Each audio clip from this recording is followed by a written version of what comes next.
Mindfulness talaga ang isa sa pinaka-powerful tools pagdating sa emotional healing. Here's why.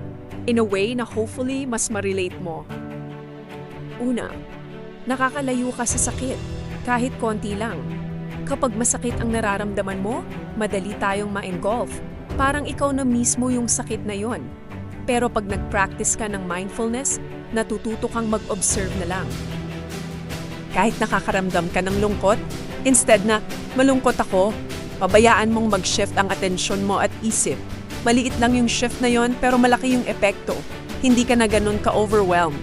Pangalawa, pinuputol nito yung sirkulo ng overthinking. Alam mo yon?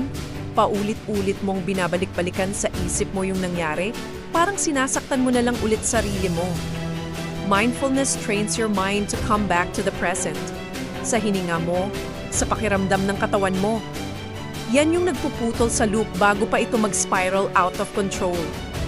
Pangatlo, tinuturuan ka nitong mag-regulate ng emotions mo sa consistent practice. Lumalakas talaga yung parte ng utak mo na responsible sa control at intention, habang humihina naman yung parte na laging naka-fight or flight.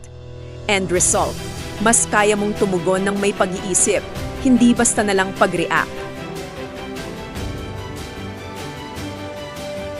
Pang-apat, tinuturuan ka rin nito maging mabait sa sarili mo.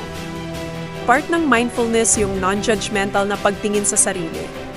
So instead na sisihin mo sarili mo kasi ang tagal mo nang naghihilom, bakit ganun pa rin? Natututo kang tratuhin yung sakit mo with kindness. Sobrang importante nito sa totoong healing. Panglima, tinutulungan ka nitong i-process, hindi i-suppress. Kapag pinipilit mong i-avoid o i-ignore yung sakit, hindi naman talaga ito nawawala. Nakastore lang yon. Naghihintay sumabog sa susunod. Pero pag dinediretso mo siya ng slowly at hindi pinipilit baguhin, doon talaga siya natutunaw at lumilipas ng natural.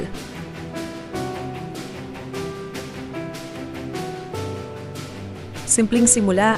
Sa susunod na masakit ang loob mo, mag-pause ka. Huminga ka ng 3 beses, consciously.